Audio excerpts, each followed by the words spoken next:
Calvary സ്വരം T V programme പതിവായി വീക്ഷിച്ചുകൊണ്ടിരിക്കുന്നതായ നിങ്ങൾക്കെല്ലാവർക്കും ശലോം.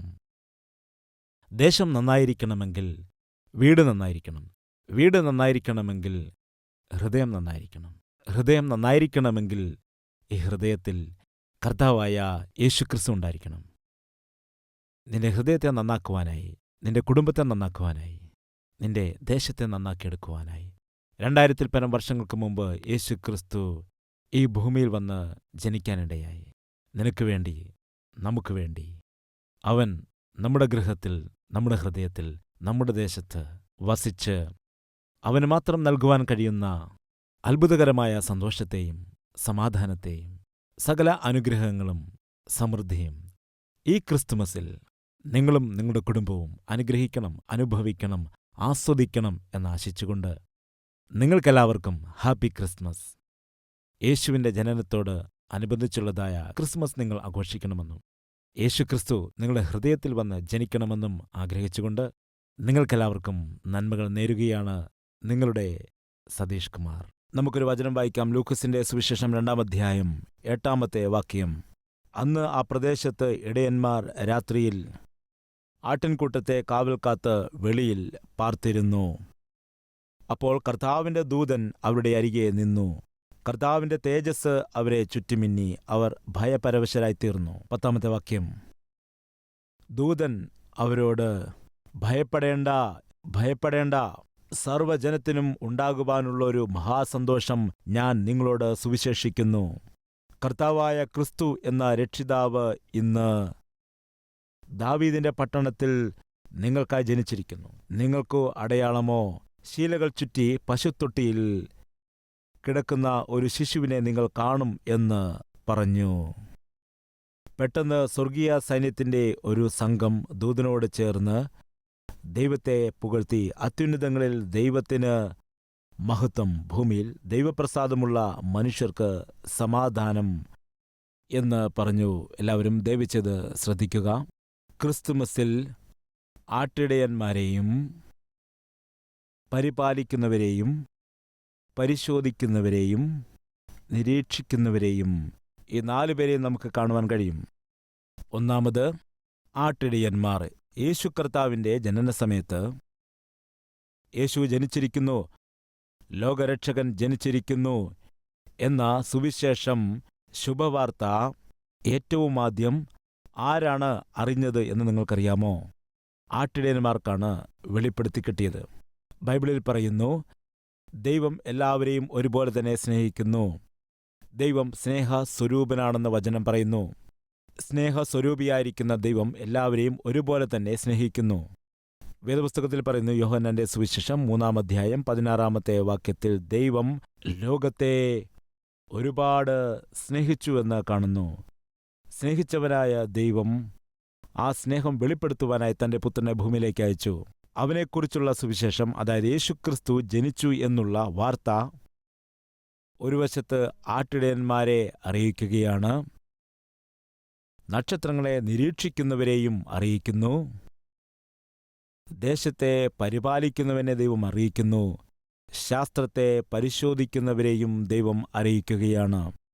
ഈ 4 കൂട്ടരും യേശുക്രിസ്തു ജനിച്ചു എന്നുള്ള വാർത്ത കേട്ടു.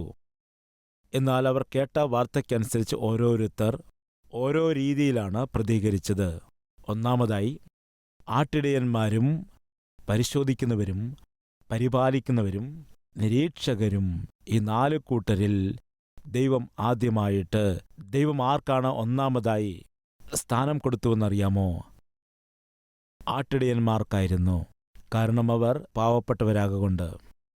അതായത്, ഞാൻ പ്രസംഗിക്കുന്ന കർത്താവായ യേശുക്രിസ്തു സാധാരണക്കാരെ സ്നേഹിക്കുന്ന ദൈവമാണ്. എല്ലാവരെയും അവൻ സ്നേഹിക്കുന്നു. എങ്കിലും പ്രധാനമായിട്ടും പാവപ്പെട്ടവരെ, എളിയവരെ, എന്നെ സ്നേഹിക്കുവാൻ ആരുമില്ല, എനിക്ക് വേണ്ടി കരുതുവാൻ ആരുമില്ല, എന്നെ മനസ്സിലാക്കുന്നവർ ഇല്ല, എന്നെ സഹായിക്കുന്നവർ ആരുമില്ല, എന്നെ ആശ്വസിപ്പിക്കുന്നവർ ഇല്ല, എനിക്ക് താങ്ങായി നിൽക്കുന്നവർ ഇല്ല, എനിക്ക് തുണയായി നിൽക്കുവാൻ ആരുമില്ല, എനിക്ക് സഹായം ആരുമില്ല. ഇങ്ങനെ ആലോചിച്ച് ഭാരപ്പെടുന്നവരായ ആളുകളെ കർത്താവ് പ്രധാനമായും സ്നേഹിക്കുന്നു. എന്നിങ്ങനെ ചിന്തിക്കുന്നവർ ആരെങ്കിലുമുണ്ടോ?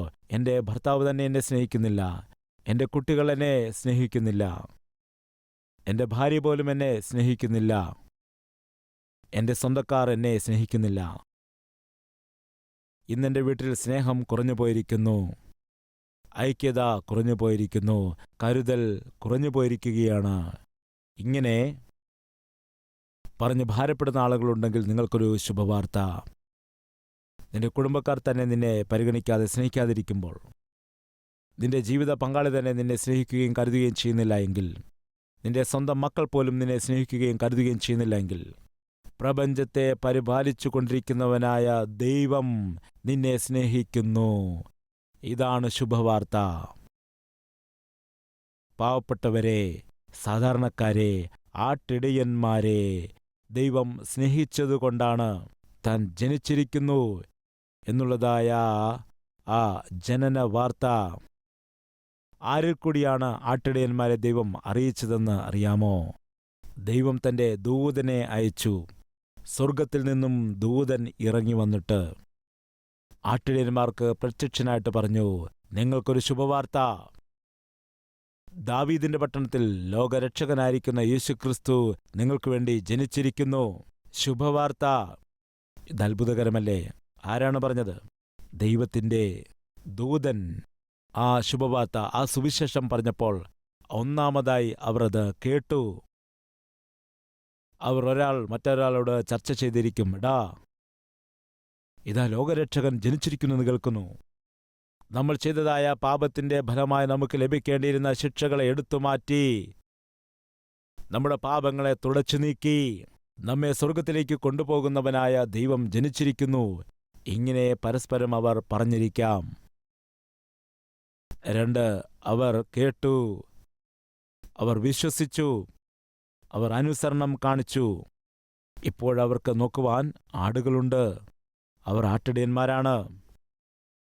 ഓരോരുത്തരുടെ കയ്യിൽ 100 ആടുകളാണോ ഉള്ളത്, 50 ആണോ ഉള്ളത്, അതോ 10 ആടുകളാണോ ഉള്ളത്, 15 ആടുകളാണോ ഉള്ളത് എന്നൊന്നും അറിയില്ല. എന്നാൽ അവർക്കറിയാവുന്ന ഒരു സത്യം എന്താണെന്ന് വെച്ചാൽ, മനുഷ്യനെ സ്നേഹിക്കുന്നതായ ആ ദൈവം മനുഷ്യനു വേണ്ടി ഭൂമിയിൽ ജനിച്ചിരിക്കുന്നു. അതും നമ്മുടെ ബേത്ലഹേമിലാണ് ജനിച്ചിരിക്കുന്നത്. ഈ സത്യം അറിഞ്ഞപ്പോൾ അവർ എന്താണ് ചെയ്തത്? അവർക്കുണ്ടായിരുന്നതായ അവരുടെ ആടുകളെ വിട്ടിട്ട്, അവർ ചെയ്തുകൊണ്ടിരുന്നതായ ഇടയന്റെ ജോലി വിട്ടിട്ട് അവർ ഓടി യേശുവിൻ്റെ അരികിലേക്ക് കടന്നു വന്നു. ശ്രദ്ധിച്ചു കേൾക്കുന്നുണ്ടോ? യേശുവിൻ്റെ അരികിലേക്ക് വരണമെങ്കിൽ, യേശു നൽകുന്നതായ സമാധാനം പ്രാപിക്കണമെങ്കിൽ, യേശുക്രിസ്തു നൽകുന്നതായ ശാന്തി നേടിയെടുക്കണമെങ്കിൽ, യേശുവിനെ ആരാധിക്കണം എന്നുണ്ടെങ്കിൽ നമ്മൾ ചിലത് ഉപേക്ഷിക്കണം. ചില ആളുകൾ പറയാറുണ്ട്, എന്തുകൊണ്ടാണ് ആരാധനയ്ക്ക് വരാത്തത്, എന്തുകൊണ്ടാണ് ചർച്ചിൽ കൂട്ടായ്മകൾക്ക് വരാത്തത് എന്ന് ചോദിക്കുകയാണെങ്കിൽ അവർ ഇപ്രകാരം പറയും, വരണമെന്ന് എനിക്കുമുണ്ട്, എന്നാൽ എനിക്ക് ആ ലഹരി ഉപയോഗം ഉപേക്ഷിക്കുവാനായിട്ട് കഴിയുന്നില്ല, ആ മദ്യപാനം ഉപേക്ഷിക്കുവാനായിട്ട് കഴിയുന്നില്ല, പുകയില ഉപേക്ഷിക്കുവാനായിട്ട് കഴിയുന്നില്ല.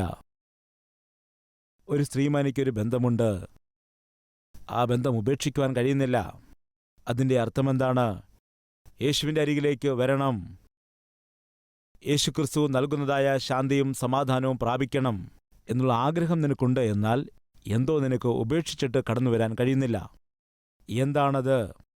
ദൈവസന്നിധിയിൽ വരുന്നതിന് തടസ്സമായി ദൈവം നിനക്ക് നൽകുവാൻ ആഗ്രഹിക്കുന്ന സന്തോഷകരമായുള്ള ജീവിതം, സമാധാനകരമായ ജീവിതം നിനക്ക് പ്രാപിക്കാൻ കഴിയാതെ, വീട്ടിൽ നല്ലൊരു ഭർത്താവായി, വീട്ടിൽ നല്ലൊരു ഭാര്യയായി, മക്കൾക്ക് നല്ല പിതാവായിട്ട്, മാതാപിതാക്കൾക്ക് അഭിമാനകരമായി നിനക്ക് ജീവിക്കുവാൻ കഴിയാതെ നിന്നെ പിറകോട്ട് പിടിച്ചു വലിക്കുന്ന പാപം നിറഞ്ഞ ശീലം എന്താണ്? അല്പകാലമായ പാപഭോഗം എന്താണ്? ഒരു നിമിഷം ആലോചിക്കുക. അതിനെ നീ ഉപേക്ഷിക്കാതെ വിശുദ്ധനായ ദൈവത്തിൻ്റെ അരികിലേക്ക് വരുവാൻ നിനക്ക് കഴിയില്ല. സാധാരണ പ്രളയമുണ്ടാകുന്ന സമയത്ത് ആ പ്രളയത്തിൽപ്പെട്ട് കാട്ടിലുള്ള ചില വൃക്ഷങ്ങൾ കടപുഴകി വീഴാറുണ്ട്, ആ മഴയിൽപ്പെട്ട് വീഴാറുണ്ട്. അങ്ങനെ അത് വെള്ളത്തിൽ കൂടി ഒഴുകി വരാനിടയാകും. അങ്ങനെ ഒഴുകിയത് നദികളിലേക്ക് വരുമ്പോൾ, മരം നദികളിൽ കൂടി വരുമ്പോൾ ചില ആളുകൾ ആ വെള്ളത്തിലേക്ക് എടുത്തു ചാടിയിട്ട് ആ മരം പിടിച്ചെടുത്തുകൊണ്ട് അത് മുറിച്ച് പലകകളാക്കും, അല്ലെങ്കിൽ അവർക്കാവശ്യമുള്ള കസേരയും കട്ടിലും ഒക്കെ അതുകൊണ്ട് നിർമ്മിക്കാറുണ്ട്, പണിയാറുണ്ട്. അതവർക്കൊരു ശീലമാണ്. ഒരു ദിവസം ഇങ്ങനെ വലിയ പെരുമഴ പെയ്യുന്ന സമയത്ത് നദിയിൽ കൂടി വെള്ളം ശക്തമായി ഒഴുകിക്കൊണ്ടിരിക്കുമ്പോൾ, കാട്ടിലെ തടിയും മറ്റും ഒക്കെ ആ വെള്ളത്തിൽ കൂടി ഒഴുകി വരുമ്പോൾ ഒരുവനത് കണ്ടിട്ട് ഭാര്യയോടും മക്കളോടുമൊക്കെ പറയുകയാണ്, നോക്കുക, നല്ലൊരു തടി അതിൽ ഒഴുകി വരുന്നുണ്ട്. ഞാനിപ്പോൾ വെള്ളത്തിൽ ചാടിയിട്ട് ആ തടി പിടിച്ചെടുത്ത് കരയിലേക്ക് കൊണ്ടുവരാൻ പോവുകയാണ്. പിന്നീട് അത് നമുക്ക് മുറിച്ചെടുത്ത് നമുക്ക് ആവശ്യമുള്ളതായ വീട്ടുപകരണങ്ങൾ നമുക്ക് നിർമ്മിക്കാം. ഇങ്ങനെ വിചാരിച്ച് വളരെ സന്തോഷത്തോടെ വെള്ളത്തിലേക്ക് എടുത്തു ചാടി. തൻ്റെ ഭാര്യയും മക്കളും നോക്കി നിൽക്കുകയാണ്. ഇയാൾ വെള്ളത്തിൽ ചാടി ആ മരം പിടിച്ചെടുത്തുകൊണ്ട് ആ തടിയുമായി കരയിലേക്ക് വരുമെന്ന് നോക്കി നിൽക്കുമ്പോൾ അയാൾ വളരെ വേഗം നീന്തി ആ തടിയുടെ അരികിലേക്ക് പോയി. എന്നാൽ ആ തടി പിടിച്ചെടുത്തുകൊണ്ട് കരയിലേക്ക് നീന്തി വരേണ്ടിയിരിക്കുന്നതായ ഈ വ്യക്തിക്ക് കരയിലേക്ക് വരുവാൻ കഴിയാതെ തടിയോടൊപ്പം അങ്ങനെ ഒഴുകി പോവുകയാണ്. അത് കണ്ടതായ ഭാര്യയും അതുപോലെ മക്കളും നോക്കുമ്പോൾ കുറച്ചപ്പുറത്ത് വലിയൊരു വെള്ളച്ചാട്ടമാണ്. ആ വലിയ വെള്ളച്ചാട്ടത്തിലെങ്ങാനും പെട്ടുപോവുകയാണെങ്കിൽ പ്രാണൻ നഷ്ടപ്പെട്ടു പോകും. അത് ശ്രദ്ധിച്ചതായ ഭാര്യ അവിടെ നിന്ന് വിളിച്ചു പറഞ്ഞു, അയ്യോ അയ്യോ, അപ്പുറത്ത് വലിയ വെള്ളച്ചാട്ടമുണ്ട്, വേഗം ആ തടി പിടിച്ചെടുത്തുകൊണ്ട് വരൂ. ഇങ്ങനെ നിലവിളിച്ചു പറയുന്നുവെങ്കിലും തടിയോടൊപ്പം അയാൾ ഒഴുകിപ്പോവുകയാണ്. അത് കണ്ടുനിന്ന മക്കളും വിളിച്ചു പറഞ്ഞു, അയ്യോ അപ്പാ, ആ തടി വിട്ടുകളഞ്ഞേക്കൂ, തിരികെ പോരൂ, മുൻപിൽ വലിയ അപകടമാണ്, വലിയ വെള്ളച്ചാട്ടമുണ്ട്, അത് വിട്ടുകളഞ്ഞേക്കൂ എന്ന് പറഞ്ഞ് നിലവിളിക്കുന്നു. ഈ സമയത്ത് നാട്ടുകാരും അവിടെ കൂടി വന്നു. അവരും പറയുകയാണ്, എടാ, ആ തടി പോയാൽ നിനക്കെന്താണ് നഷ്ടപ്പെടാനുള്ളത്? ദയവ് ചെയ്ത് അത് വിട്ടിട്ട് പോരുക. നിന്റെ ഭാര്യയും മക്കളും ഇവിടെ സങ്കടപ്പെടുകയാണ്, ദയവ് ചെയ്ത് അത് വിട്ടിട്ട് പോരുക എന്ന് നാട്ടുകാർ വിളിച്ചു പറയുന്നു. അപ്പോഴയാൾ തിരിച്ച് പറയുകയാണ്, നോക്കൂ, ഈ തടി ഉപേക്ഷിച്ചിട്ട് വിട്ടിട്ട് വരണമെന്ന് എനിക്കും ആഗ്രഹമുണ്ട്. എൻ്റെ ഭാര്യയോടും മക്കളോടുമൊപ്പം വരണമെന്ന് എനിക്ക് ആഗ്രഹമുണ്ട്. വിട്ടുകളയണമെന്ന് എനിക്കുണ്ട്. എന്നാൽ ഇതെന്നെ വിടുന്നില്ലല്ലോ, ഇതെന്നെ വിട്ടുകളയുന്നില്ല എന്ന് നിലവിളിച്ചു പറഞ്ഞു. ആർക്കും ഒന്നും മനസ്സിലായില്ല. നീ എന്താണ് ഈ വിളിച്ചു പറയുന്നത്? നീ വേഗത്തിൽ അത് വിട്ടിട്ട് തിരികെ പോരുക. അയാൾ വിളിച്ചു പറഞ്ഞു, നോക്കൂ, ദൂരെ നിന്ന് നോക്കിയപ്പോൾ ഇതൊരു തടി പോലെയാണ് തോന്നിയത്. അയ്യോ, അടുത്ത് വന്ന് കണ്ടപ്പോഴാണ് മനസ്സിലായത്, ഇത് തടിയല്ല, ഇതൊരു മുതലയാണ്. അതെന്നെ പിടിച്ചിരിക്കുന്നു, അതെന്നെ വിടുന്നില്ല, കൈവിടണം എന്നെനിക്ക് ആഗ്രഹമുണ്ട്, എന്നാൽ എന്നെ അത് വിടുന്നില്ല, അതെന്നെ കൈവിടുന്നില്ല എന്ന് നിലവിളിച്ചുകൊണ്ട് കരഞ്ഞുകൊണ്ട് ആ മുതല അവനെ കടിച്ചു കൊന്ന് കൊണ്ടുപോയി. ആഗ്രഹം ഉണ്ടായി, ആകർഷണം തോന്നി. കട്ടിലും മേശയുമൊക്കെ ഉണ്ടാക്കാൻ കഴിയുമല്ലോ എന്നുള്ള ആശ ജനിപ്പിച്ചു. എന്നാൽ നേരെ അടുത്തു ചെന്ന് നോക്കുമ്പോൾ അതൊരു അപകടമായിരുന്നു. സഹോദര, സഹോദരി, ഈ ദിവസം നീ എന്തിനാണോ ആകർഷിക്കപ്പെട്ടു പോകുന്നത്? ഏത് പാപം ചെയ്യുവാനാണോ, ഏത് തെറ്റു ചെയ്യുവാനാണോ, ഏത് സുഖത്തിനു വേണ്ടിയാണോ ഈ ദിവസം നിന്റെ ശരീരത്തെയും നിന്റെ പണത്തെയും നീ ചിലവഴിക്കുന്നത്? അത് കേവലം അല്പസന്തോഷത്തേക്ക് മാത്രമാണ്, അല്പമായ ആനന്ദം മാത്രമാണ്. എന്നാൽ നിനക്കുണ്ടായിരിക്കുന്നതായ അല്പസന്തോഷം അതിനുശേഷം ശാശ്വതമായ രോഗത്തിന് ഇടയായേക്കാം. നീ മദ്യം കുടിക്കുന്നു, സിഗരറ്റ് വലിക്കുന്നു, ലഹരി ഉപയോഗിക്കുന്നു. എന്താണ് സംഭവിക്കുന്നത്? അല്പസമയം സിഗരറ്റ് വലിക്കുന്ന ആ സന്തോഷത്തിനു വേണ്ടി, അല്പസമയം മദ്യം ഉപയോഗിക്കുന്നതിൻ്റെ ആ കിക്കിനു വേണ്ടി നീ പരിശ്രമിക്കുകയാണെങ്കിൽ നിനക്ക് വരുന്ന രോഗം സാധാരണമായിരിക്കില്ല. ക്യാൻസർ പിടിപെട്ടേക്കാം, കിഡ്നികൾ നശിച്ചു പോയേക്കാം, നിന്റെ ആരോഗ്യം നശിച്ചു പോകും. ആ കാലത്തിൽ നീ മരണപ്പെടും. അപ്പോൾ നിന്റെ ഭാര്യയുടെ കാര്യം എന്തായിത്തീരും? നിന്റെ മക്കളുടെ സ്ഥിതി എന്തായിത്തീരും? സിഗരറ്റിനു വേണ്ടി, മദ്യപാനത്തിനു വേണ്ടി ഭാര്യയും മക്കളെയും നീ അനാഥരാക്കി മാറ്റും. ഒരു നിമിഷം ചിന്തിക്കുക. അല്പസമയത്തെ സന്തോഷത്തിനു വേണ്ടി നിന്റെ ഭാര്യയെ നീ വഞ്ചിക്കുകയാണോ ചെയ്യുന്നത്? ഒരു നിമിഷം ചിന്തിക്കുക. ഈ ദിവസം മനുഷ്യൻ തന്റെ ജീവിതത്തിൽ ഉണ്ടായിരിക്കുന്നതായ ദുശീലങ്ങളിൽ നിന്നും വെളിയിൽ വരേണം. അവ ഉപേക്ഷിച്ചു കളയണം. ഈ മദ്യപാനം എനിക്ക് വേണ്ട, ഈ ദുർനടപ്പിലുള്ള ജീവിത രീതി എനിക്ക് വേണ്ട, വ്യഭിചാരം ചെയ്യുന്ന പ്രവൃത്തി എനിക്ക് വേണ്ട. അങ്ങനെ വേണ്ട എന്ന് നീ പറയുന്നെന്നാൽ നിനക്ക് ഉപേക്ഷിക്കുവാൻ കഴിയുന്നില്ല. കാരണം ബന്ധിക്കപ്പെട്ടിരിക്കുന്നു. അവനൊരു തടിയാണെന്ന് വിചാരിച്ച് അതിൻ്റെ അടുത്ത് ചെന്നപ്പോൾ മനസ്സിലായി അത് തടിയല്ല, പിന്നെ എന്തായിരുന്നു? മുതല. പിന്നീട് എന്താണ് സംഭവിച്ചത്? അതവനെ പിടിച്ചു. അവന് രക്ഷപ്പെടണമെന്ന് ആഗ്രഹമുണ്ട്. എന്നാൽ എന്താണ് സംഭവിച്ചിരിക്കുന്നത്? മുതലേ അവനെ വിടുന്നില്ല. ഇന്ന് നിന്റെ അവസ്ഥയും അതാണ്. എന്താണോ നിന്റെ നന്മ നശിപ്പിച്ചു കളയുന്നത്, നിന്റെ സമ്പത്ത് നശിപ്പിക്കുന്നത്, നിന്റെ ആരോഗ്യത്തെ നശിപ്പിക്കുന്നത്, നിന്റെ കുടുംബത്തെ നശിപ്പിക്കുന്നത്, മക്കളുടെ നല്ല ഭാവിയെ നശിപ്പിക്കുന്നത്, ആ ദുശ്ശീലം നിനക്ക് ഉപേക്ഷിക്കണമെന്നുണ്ട്. എന്നാൽ നിനക്കത് ഉപേക്ഷിക്കുവാൻ കഴിയുന്നില്ല. കാരണം നീ അതിന് അടിമയായിട്ട് മാറിയിരിക്കുകയാണ്. അങ്ങനെ പാപത്തിന് അടിമപ്പെട്ടു പോയതായ, പാപം നിറഞ്ഞതായ പ്രവൃത്തികൾക്ക്, ദുശ്ശീലങ്ങൾക്ക് അടിമപ്പെട്ടു പോയതായ നിന്നെ ഈ ലോകത്തിൽ ആർക്ക് രക്ഷിക്കുവാനായിട്ട് കഴിയും? പറയുക. ആർക്കും നിന്നെ വിടുവിക്കുവാനായിട്ട് കഴിയും? പറയൂ. വീണ്ടും ഞാൻ പറയട്ടെ, വസ്ത്രം കീറിപ്പോയാൽ തയ്യക്കാരൻ്റെ അരികിൽ പോകാൻ കഴിയും. ചെരുപ്പ് പൊട്ടിപ്പോയാൽ ചെരുപ്പുകുത്തിയുടെ അരികിൽ പോയി നന്നാക്കാം. കാറ് കേടായിപ്പോയാൽ മെക്കാനിക്കലിന്റെ അരികിൽ കൊണ്ടുപോകാം. എന്നാൽ നിന്റെ ജീവിതം തന്നെ നശിച്ചു പോയാൽ, നിന്റെ ജീവിതം അപകടത്തിൽപ്പെട്ടാൽ ആരുടെ അരികിൽ കൊണ്ടുപോകാൻ കഴിയും? നിന്റെ ജീവിതം നശിക്കുകയാണെങ്കിൽ അതിനെ നേരെയാക്കുവാൻ കഴിയുന്നത് ഒരു ദൈവത്തിന് മാത്രമാണ്. അപ്പോഴാ ദൈവത്തിന്റെ അരികിലേക്ക് നിനക്ക് പോകുവാൻ കഴിയുമോ? ദൈവസന്നിധിയിൽ എത്തിപ്പെടുവാൻ കഴിയുമോ? മെക്കാനിക്കലിന്റെ അരികിൽ പോകാൻ കഴിയും, തയ്യക്കാരൻ്റെ അരികിൽ പോകാൻ കഴിയും, ചെരുപ്പ് കുത്തുന്ന മനുഷ്യന്റെ അരികിൽ പോകാൻ കഴിയും. നിന്നെ വിടുവിക്കുവാൻ കഴിയുന്ന ദൈവസന്നിധിയിൽ നിനക്ക് പോകുവാൻ കഴിയുമോ? നിനക്ക് അവന്റെ അരികിൽ ചെല്ലുവാൻ കഴിയാത്തത് കൊണ്ടാണ്. നിന്നെ പ്രാണനെ പോലെ സ്നേഹിച്ചവനായ ദൈവം ആ സ്വർഗത്തെ വിട്ടിട്ട് നിന്റെ അരികിലേക്ക് വന്നിരിക്കുന്നു, നിന്നെ രക്ഷിക്കുവാനായി, നിന്റെ ജീവിതത്തെ നന്നാക്കിയെടുക്കുവാൻ, നിന്റെ കുടുംബത്തെ പണിയുവാൻ. തകർന്നു പോയിക്കൊണ്ടിരിക്കുന്നവനായ നിന്റെ ജീവിതത്തെ വിടുവിക്കുവാനായി നിന്നെ പ്രാണനെ പോലെ സ്നേഹിച്ച ദൈവം സ്വർഗത്തെ വിട്ട് ഈ ഭൂമിയിലേക്ക് ഇറങ്ങി വന്നതായ ശുഭദിനം. അതാണ് ക്രിസ്തുമസ് എന്ന ദിനം. ദൈവത്തെ മഹത്വപ്പെടുത്തിക്കൊണ്ടുറക്കെ കരങ്ങളടിക്കാമോ? ആ ദിവസം അവർ യേശുക്രിസ്തുവിന്റെ ജനനത്തെക്കുറിച്ച് അറിഞ്ഞവരായ ആട്ടിടയന്മാർ ഒന്നാമതായി ചെയ്തത് എന്താണ്? അവർ കേട്ടു. 2 വിശ്വസിച്ചു. 3 അനുസരണം കാണിച്ചു. 4 ഉപേക്ഷിച്ചു. 5 അവർ വീക്ഷിച്ചു. 6 അവർ കേൾപ്പിച്ചു. എന്താണ് ചെയ്തത്? യേശുവിനെ വീക്ഷിച്ചു. അതായത് യേശുവിനെ കണ്ണുകൾ കൊണ്ടവർ കണ്ടു.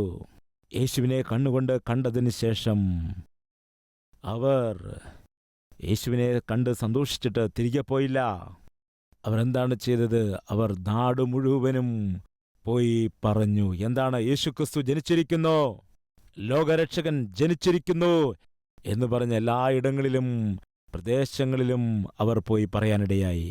അവർ അറിയിച്ചു, ഈ ദിവസം നിനക്ക് വേണ്ടി ജനിച്ചവനായ കർത്താവ് യേശുക്രിസ്തുവിനെക്കുറിച്ച് ഈ അത്ഭുതകരമായ സന്ദേശം, ഈ ശുഭ വർത്തമാനം നീ ശ്രദ്ധിച്ച് കേട്ടിട്ട് നിന്റെ പാപപ്രവർത്തികൾ നീ ഉപേക്ഷിച്ചാൽ യേശുവിനെ കാണുവാൻ കഴിയും. കർത്താവിനോടൊപ്പം ചേർന്ന് നിത്യതയിൽ നിനക്ക് വസിക്കാൻ കഴിയും. കേൾക്കുക, നിനക്കുണ്ടായിരിക്കുന്ന ദുശ്ശീലത്തെയും നിന്റെ ദുസ്വഭാവത്തെയുമൊക്കെ നിനക്ക് സ്വയമായി ഉപേക്ഷിക്കുവാനായി കഴിയില്ല. എന്നാൽ അത് നിനക്ക് ഉപേക്ഷിക്കുവാനുള്ള ബലം നൽകുവാനാണ് കർത്താവായ യേശുക്രിസ്തു ഈ ലോകത്തിലേക്ക് വന്നത്. അതുകൊണ്ട് പറയുകയാണ്, സഭയെ, ഈ ദിവസം നിന്റെ കുടുംബത്തിൽ സന്തോഷവും സമാധാനവും ഭാര്യയും മക്കളുമൊത്തുള്ളതായ സുഖകരമായ ഒരു ജീവിതവും നന്മയും അനുഗ്രഹവും ഉയർച്ചയുമെല്ലാം ദൈവം നിനക്ക് നൽകാൻ ആഗ്രഹിക്കുന്നു. അതിനുവേണ്ടി നീ എന്താണ് ചെയ്യേണ്ടിയിരിക്കുന്നത്? നീ ചെയ്യേണ്ടത് ഇതാണ്. നീ കേൾക്കുക, അവനിൽ വിശ്വസിക്കൂ. നീ ഉപേക്ഷിക്കേണ്ടവയെ ഇന്ന് തന്നെ ഉപേക്ഷിച്ചു കളയുക. അത് ഉപേക്ഷിക്കുവാൻ കഴിയുന്നില്ല എങ്കിൽ കർത്താവിനോട് ചോദിക്കുക. കർത്താവ് അതിനുള്ള കൃപ നിനക്ക് തരാനിടയാകും. ഫലമായി ക്രിസ്തുവിനെ കാണുവാൻ കഴിയും. ക്രിസ്തു നിന്നോടൊപ്പം വരും. ഇന്നുവരെ അനുഭവിക്കാത്തതായ ഒരു പുതിയ ജീവിതം നിനക്ക് ദൈവം ദാനമായി നൽകുവാനിടയാകും. ഇങ്ങനെയുള്ള ആളുകൾ നമ്മുടെ നടുവിലുണ്ടോ? ഇപ്പോൾ വരെ ഇഷ്ടമുള്ളതുപോലെ ജീവിച്ച് ഫലമായ കഷ്ടവും നഷ്ടവുമൊക്കെ അനുഭവിച്ചുകൊണ്ടേയിരിക്കുന്നു. എൻ്റെ ആരോഗ്യം നഷ്ടപ്പെട്ടു, എൻ്റെ സമ്പത്ത് നഷ്ടപ്പെട്ടു, ഇന്ന് യാതൊരു ഗതിയുമില്ലാത്തതായ ഒരവസ്ഥയിലായിരിക്കുന്നു. എന്നാൽ കർത്താവിനെ വിടുവിച്ചാൽ എനിക്ക് സന്തോഷകരമായി ജീവിക്കുവാനായിട്ട് കഴിയും, സമാധാനത്തോടെ ജീവിക്കുവാൻ കഴിയും. അതിനേക്കാൾ വലിയ ഭാഗ്യം എന്താണുള്ളത്? ആ കർത്താവിനെ ഒന്ന് ദർശിച്ചാൽ മതി, എൻ്റെ ജീവിതത്തെ ഒന്ന് പുതുക്കിയെടുത്താൽ മതി. ഇങ്ങനെ ആഗ്രഹിക്കുന്നവരുണ്ടെങ്കിൽ നിങ്ങളുടെ കരമൊന്ന് ഉയർത്താമോ? യെസ്, നമുക്ക് പ്രാർത്ഥിക്കാം. എല്ലാവരും പ്രാർത്ഥനയിൽ ഒരുമിക്കാൻ അഭ്യർത്ഥിക്കുന്നു.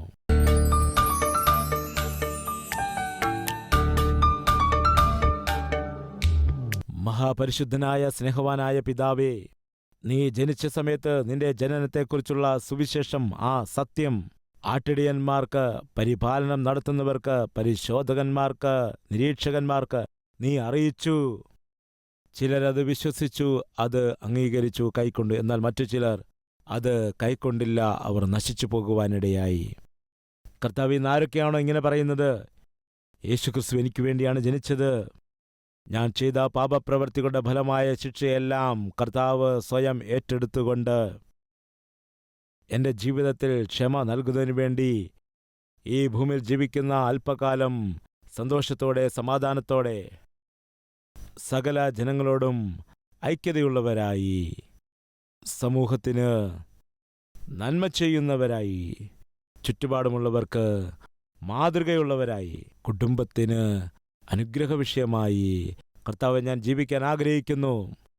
എൻ്റെ പഴയ ജീവിതത്തെയെല്ലാം നീ എടുത്തു മാറ്റണമേ. ഒരു പുതിയ ജീവിതം എനിക്ക് നീ നൽകണമേ.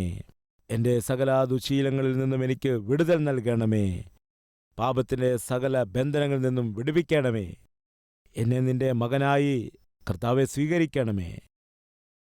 നിന്നെ സേവിക്കുവാനുള്ള ഭാഗ്യം ഞങ്ങൾക്ക് നൽകണമേ. ക്രിസ്മസ് ദിനത്തിലുള്ളതായ രക്ഷയുടെ സന്തോഷം എല്ലാ വ്യക്തികൾക്കും നൽകുമാറാകണമേ എന്ന് യേശു ക്രിസ്തുവിന്റെ നാമത്തിൽ അപേക്ഷിക്കുന്നു പിതാവേ. ആമേൻ. Address Calvary, post box number 30, Kukatpally, Hyderabad 72.